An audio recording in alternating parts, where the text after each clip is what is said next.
Ezra గ్రంథము 3వ అధ్యాయము.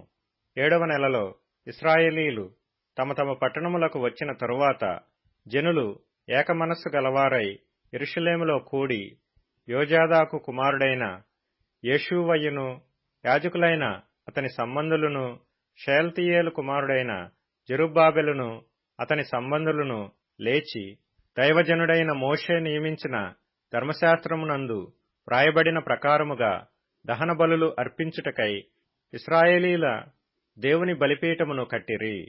వారు దేశమందు కాపురస్తులైన వారికి భయపడుచు ఆ బలిపీఠమును దాని పురాతన స్థలమున నిలిపి దాని మీద ఉదయమునను అస్తమయమునను యెహోవాకు దహన బలులు అర్పించుచూ వచ్చిరి.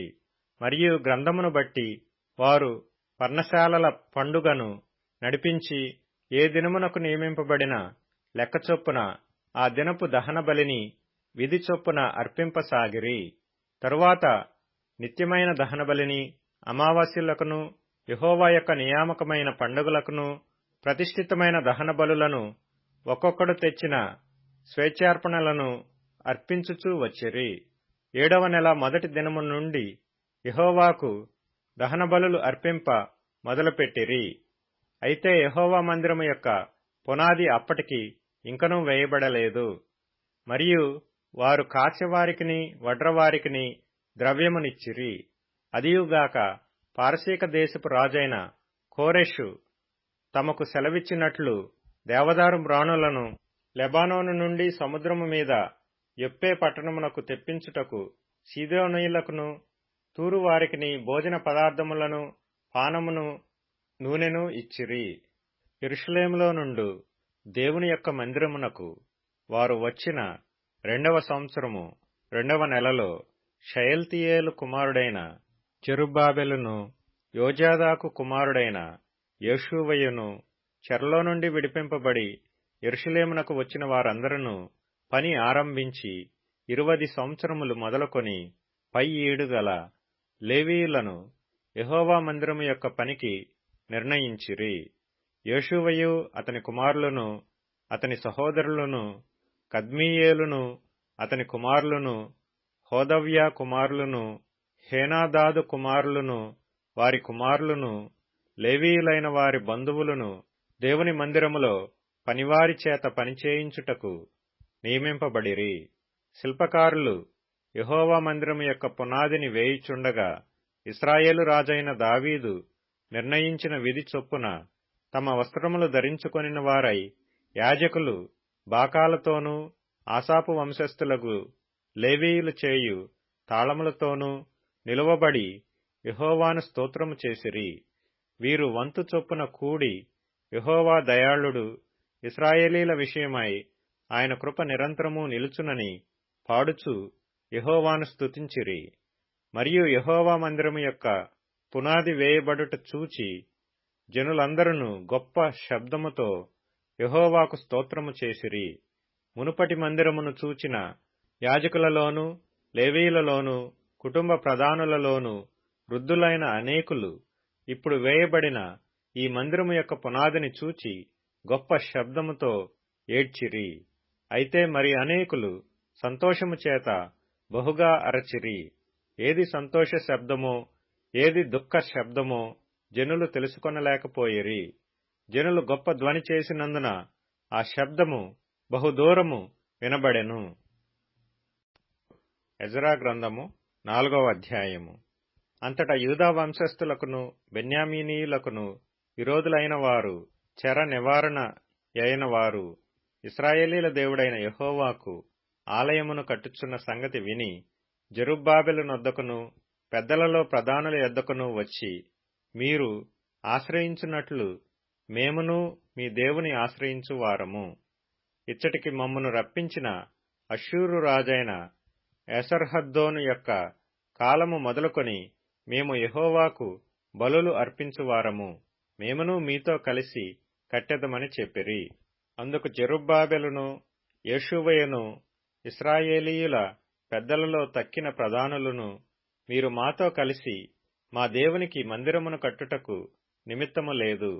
మేమే కూడుకొని పారసీక దేశపు రాజైన కోరెషు మాకిచ్చిన ఆజ్ఞ ప్రకారము ఇశ్రాయేలీల దేవుడైన యెహోవాకు మందిరమును కట్టుదమని వారితో చెప్పిరి.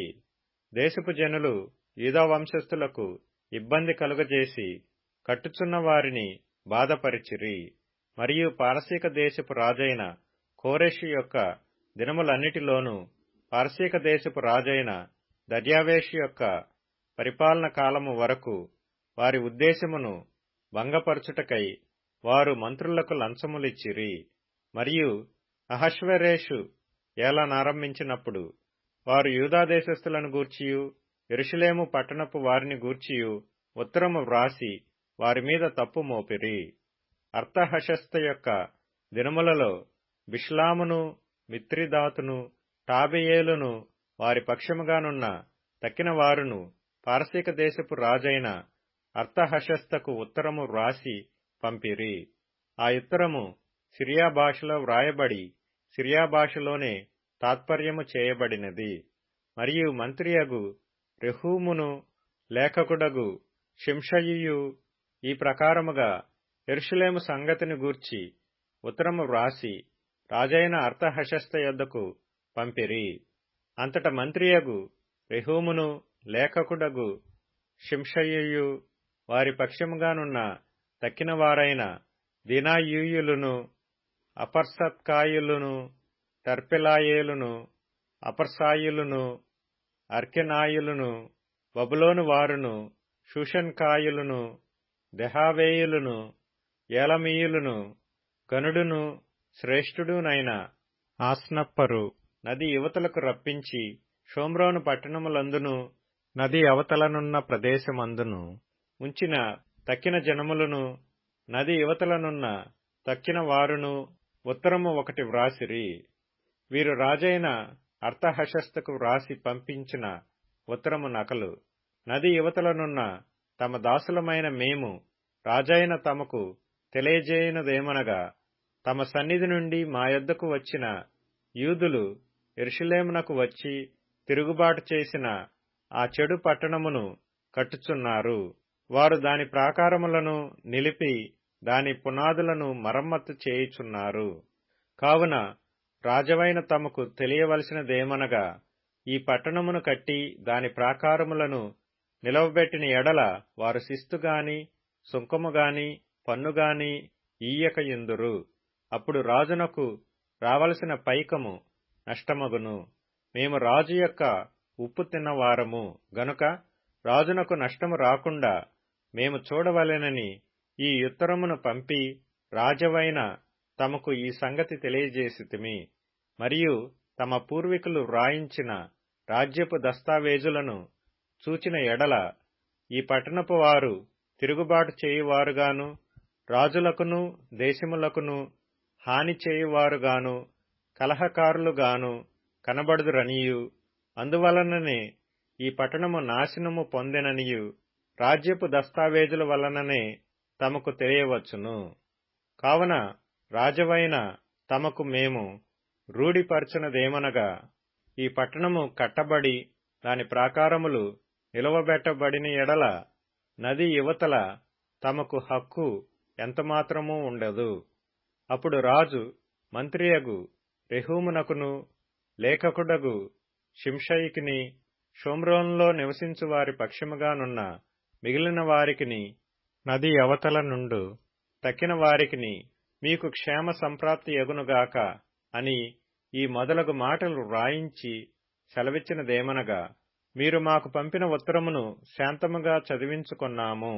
అందు విషయమై మా యాజ్ఞను బట్టి వెదకగా ఆది నుండి ఆ పట్టణపు వారు రాజుల మీద కలహమును తిరుగుబాటును చేయువారని మాకు అగపడినది. మరియు యెరూషలేము పట్టణమందు బలమైన రాజులు ప్రభుత్వము చేసిరి. వారు నది అవతలి దేశములన్నిటినీ ఏలినందున వారికి శిస్తును సుంకమును పన్నును చెల్లుచుండెను. కాబట్టి ఇప్పుడు ఈ మనుషులు ఆ పని చాలించి మేము సెలవిచ్చు వరకు ఆ పట్టణమును కట్టక మానవలెనని ఆజ్ఞాపించుడి. ఇది తప్పకుండా చేయుటకు మీరు జాగ్రత్తపడుడి. రాజులకు నష్టము కలుగునట్లు ద్రోహము పెరగకుండా చూడుడి అని సెలవిచ్చెను. రాజైన అర్తహషస్త పంపించిన ఉత్తరము యొక్క ప్రతి రెహూమునకును షింషయికిని వీరి పక్షముగానున్న వారికిని వినిపింపబడినప్పుడు వారు త్వరగా యెరూషలేములోనున్న యూదుల యొద్దకు వచ్చి బలవంతము చేతను అధికారము చేతను వారు పని ఆపునట్లు చేయగా యెరూషలేములో నుండు దేవుని మందిరపు పని నిలిచిపోయెను. ఇలాగున పారసీక దేశపు రాజైన దర్యావేషు ఏలుబడియందు 2వ సంవత్సరము వరకు ఆ పని నిలిచిపోయెను. ఎజ్రా గ్రంథము 5వ అధ్యాయము. ప్రవక్తలైన హగ్గయియు ఇద్దో కుమారుడైన జకర్యాయు యూదాదేశమందును యెరూషలేమునందును ఉన్న యూదులకు ఇశ్రాయేలీల దేవుడైన యెహోవా నామమున ప్రకటింపగా, షయల్తీయేలు కుమారుడైన జెరుబ్బాబెలును యోజాదాకు కుమారుడైన యోషువయును లేచి యెరూషలేములో నుండి దేవుని మందిరమును కట్టనారంభించిరి. మరియు దేవుని యొక్క ప్రవక్తలు వారితో కూడా నుండి సహాయము చేయుచూ వచ్చిరి. అంతటా నది యువతల అధికారి అయిన తత్తెనయియును షతర్బోజ్నయియును వారి పక్షముననున్న వారును యూదుల యొద్దకు వచ్చి, ఈ మందిరమును కట్టుటకును ఈ ప్రాకారమును నిలుపుటకును ఎవరు మీకు సెలవిచ్చిరని అడుగగా, ఈ కట్టడమును చేయించిన వారి పేరులు మొదలైన సంగతులను మేము వారితో చెప్పితిమి. యూదుల దేవుడు వారి పెద్దల మీద తమ దృష్టి ఉంచినందున ఆ సంగతిని గూర్చి దర్యావేషు ఎదుటికి వచ్చువారు ఆజ్ఞ నొందు వరకు అధికారులు వారిని పని మాన్పింపలేదు. నది యువతల అధికారి అయిన తత్తెనయ్యును షతర్బోజ్నయియును నది యువతల నుండి వారి పక్షముగానున్న అపెర్సకాయులను రాజైన దర్యావేషునకు పంపిన ఉత్తరము నకలు. రాజైన దర్యావేషునకు సకల క్షేమ ప్రాప్తి యగునుగాక. రాజవైన తమకు తెలియవలసినదేమనగా, మేము యూదా ప్రదేశములోనికి వెళ్ళితిమి. అక్కడ మహాదేవుని యొక్క మందిరము ఉన్నది. అది గొప్ప రాళ్లచేత కట్టబడినది. గోడలలో మ్రానులు వేయబడినవి. మరియు ఈ పని త్వరగా జరుగుచు వారి చేతిలో వృద్ధి ఎగుచున్నది. ఈ మందిరమును కట్టుటకును ఈ ప్రాకారములను నిలుపుటకును ఎవరు మీకు సెలవిచ్చిరని మేము అక్కడనున్న పెద్దలను అడిగితిమి. వారిలో అధికారులైన వారి పేళ్లు వ్రాసి తమకు తెలియజేయుటకై వారి పేళ్లను అడుగగా, వారు ఈలాగున ప్రత్యుత్తరమిచ్చిరి: మేము భూమి ఆకాశముల దేవుని యొక్క సేవకులమై అనేక సంవత్సరముల క్రిందట ఇశ్రాయేలీలలో ఒక గొప్ప రాజు కట్టించి నిలిపిన మందిరమును మరలా కట్టుచున్నాము. మా పితరులు ఆకాశమందలి దేవునికి కోపము పుట్టించినందున ఆయన వారిని కల్దీయుడైన నెబుకద్నెజరును బబులోను రాజు చేతికి అప్పగించెను. అతడు ఈ మందిరమును నాశనము చేసి జనులను బబులోను దేశములోనికి చెరపట్టుకొని పోయెను. అయితే బబులోను రాజైన కోరెషు ఏలుబడిలో మొదటి సంవత్సరమందు రాజైన కోరెషు దేవుని మందిరమును తిరిగి కట్టుటకు ఆజ్ఞ ఇచ్చెను. మరియు నెబుకద్నెజరు యెరూషలేమందున్న దేవాలయములో నుండి తీసి బబులోను పట్టణమందున్న గుడిలోనికి కొనిపోయిన దేవుని మందిరపు వెండి బంగారు ఉపకరణములను రాజైన కోరెషు బబులోను పట్టణపు మందిరములో నుండి తెప్పించి తాను అధికారిగా చేసిన షేష్బజరు అనునతనికి అప్పగించి, నీవు ఈ ఉపకరణములను తీసుకుని యెరూషలేము పట్టణమందుండు దేవాలయమునకు పోయి దేవుని మందిరమును దాని స్థలమందు కట్టించుమని అతనికి ఆజ్ఞ ఇచ్చెను. కాబట్టి షేష్బజరు వచ్చి యెరూషలేములో నుండు దేవుని మందిరపు పునాదిని వేయించెను. అప్పటి నుండి నేటి వరకు అది కట్టబడుచున్నను ఇంకనూ సమాప్తి కాకుండా ఉన్నది. కాబట్టి రాజవైన తమకు అనుకూలమైతే బబులోను పట్టణమందున్న రాజు యొక్క ఖజానాలో వెదికించి యెరూషలేములో నుండు దేవుని మందిరమును కట్టుటకు రాజైన కోరెషు నిర్ణయము చేసినో లేదో అది తెలుసుకుని రాజవైన తమరు ఆజ్ఞ ఇచ్చి ఈ సంగతిని గూర్చి తమ చిత్తము తెలియజేయగోరుచున్నాము. కీర్తనల గ్రంథం 95వ కీర్తన. రండి, యెహోవాను గూర్చి ఉత్సాహధ్వని చేయుదము. మన రక్షణ దుర్గమును బట్టి సంతోషగానము చేయుదుము. కృతజ్ఞతాస్తుతులతో ఆయన సన్నిధికి వచ్చెదము. కీర్తనలు పాడుచు ఆయన పేరట సంతోషగానము చేయుదము. యెహోవా మహాదేవుడు, దేవతలందరికీ పైన మహాత్మ్యము గల మహారాజు. భూమ్యాగాధ స్థలములు ఆయన చేతిలోనున్నవి. పర్వత శిఖరములు ఆయనవే. సముద్రము ఆయనది, ఆయన దాని కలగజేసెను. ఆయన హస్తములు భూమిని నిర్మించెను. ఆయన మన దేవుడు, మనము ఆయన పాలించు ప్రజలము, ఆయన మేపు గొర్రెలము. రండి, నమస్కారము చేసి సాగిలపడుదము. మనలను సృజించిన యెహోవా సన్నిధిని మోకరించుదము. నేడు మీరు ఆయన మాటనంగీకరించిన ఎడల ఎంత మేలు!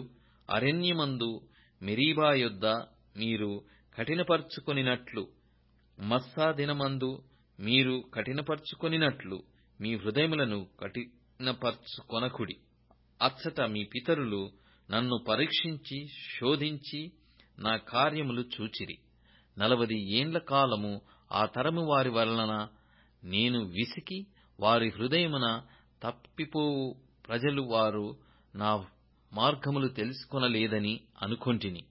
కావున నేను కోపించి వీరెన్నడూనూ నా విశ్రాంతిలో ప్రవేశింపకూడదని ప్రమాణము చేసి తిని. సామెతల గ్రంథం 19వ అధ్యాయం. వ్యర్థుడైన సాక్షి న్యాయము నపహసించును.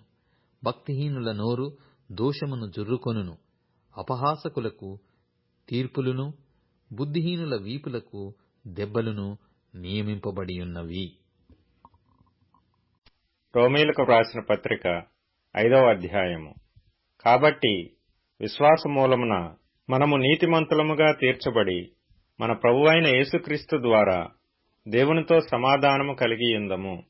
మరియు ఆయన ద్వారా మనము విశ్వాసము వలన ఈ కృపయందు ప్రవేశము గలవారమై అందులో నిలిచియుండి దేవుని మహిమను గూర్చిన నిరీక్షణను బట్టి అతిశయపడుచున్నాము.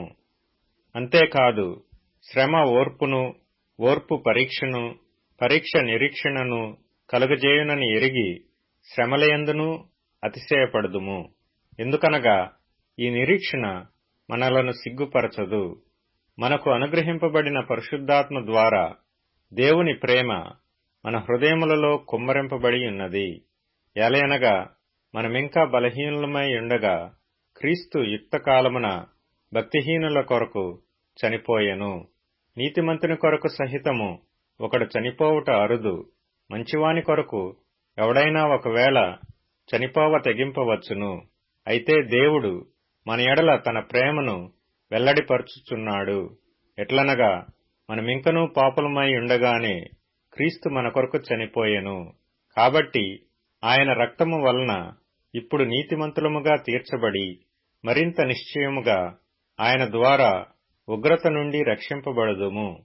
యాలయనగా శత్రువులమై ఉండగా ఆయన కుమారుని మరణము ద్వారా మనము దేవునితో సమాధానపరచబడిన ఎడల సమాధానపరచబడిన వారమై ఆయన జీవించుట చేత మరి నిశ్చయముగా రక్షింపబడుదుము. అంతేకాదు, మన ప్రభువైన యేసుక్రీస్తు ద్వారా మనము దేవుని యందు అతిశయపడుచున్నాము. ఆయన ద్వారానే మనము ఇప్పుడు సమాధాన స్థితి పొందియున్నాము. ఇట్లుండగా ఒక మనుషుని ద్వారా పాపమును, పాపము ద్వారా మరణమును లోకములో ఎలాగు ప్రవేశించెనో అలాగుననే మనుషులందరూ పాపము చేసినందున మరణము అందరికిని సంప్రాప్తమాయెను. యాలయనగా ధర్మశాస్త్రము వచ్చిన దనుక పాపము లోకములో ఉండెను గాని ధర్మశాస్త్రము లేనప్పుడు పాపము ఆరోపింపబడదు. అయినను ఆదాము చేసిన అతిక్రమమును బోలి పాపము చేయని వారి మీద కూడా ఆదాము మొదలుకొని మోషే వరకు మరణమేలెను. ఆదాము రాబోవు వానికి గురుతయుండెను. అయితే అపరాధము కలిగినట్టు కృపావరము కలగలేదు. ఎట్లనగా ఒకని అపరాధము వలన అనేకులు చనిపోయిన ఎడల మరి ఎక్కువగా దేవుని కృపయు యేసుక్రీస్తును ఒక మనిషిని కృపచేతనైన దానమును అనేకులకు విస్తరించెను. మరియు పాపము చేసిన యొకని వలన శిక్షావిధి కలిగినట్టు ఆ దానము కలగలేదు. ఎలయనగా తీర్పు ఒక్క అపరాధ మూలముగా వచ్చినదై శిక్షావిధికి కారణమాయెను. కృపావరమైతే అనేకమైన అపరాధముల మూలముగా వచ్చినదై మనుష్యులు నీతిమంతులుగా తీర్చబడుటకు కారణమాయెను. మరణము ఒకని అపరాధ మూలమున వచ్చినదై ఆ యొకని ద్వారానే ఏలిన ఎడల కృపాబాహుల్యమును నీతి దానమును పొందువారు జీవము గలవారై మరి నిశ్చయముగా యేసుక్రీస్తును ఒకని ద్వారానే ఏలుదురు.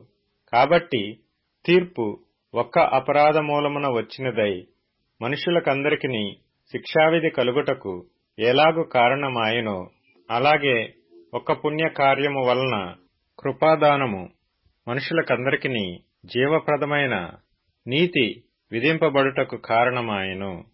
యాలయనగా ఒక మనుషుని అవిధేయత వలన అనేకులు పాపులుగా ఏలాగు చేయబడిరో, అలాగే ఒకని విధేయత వలన అనేకులు నీతిమంతులుగా చేయబడుదురు. మరియు అపరాధము విస్తరించున్నట్లు ధర్మశాస్త్రము ప్రవేశించెను. అయినను పాపము మరణమును ఆధారము చేసుకొని ఎలాగు ఏలెనో, అలాగే నిత్యజీవము కలుగుటకై నీతి ద్వారా కృపయు మన ప్రభువైన యేసుక్రీస్తు మూలముగా ఏలు నిమిత్తము పాపం ఎక్కడ విస్తరించెనో అక్కడ కృప అపరిమితముగా విస్తరించెను.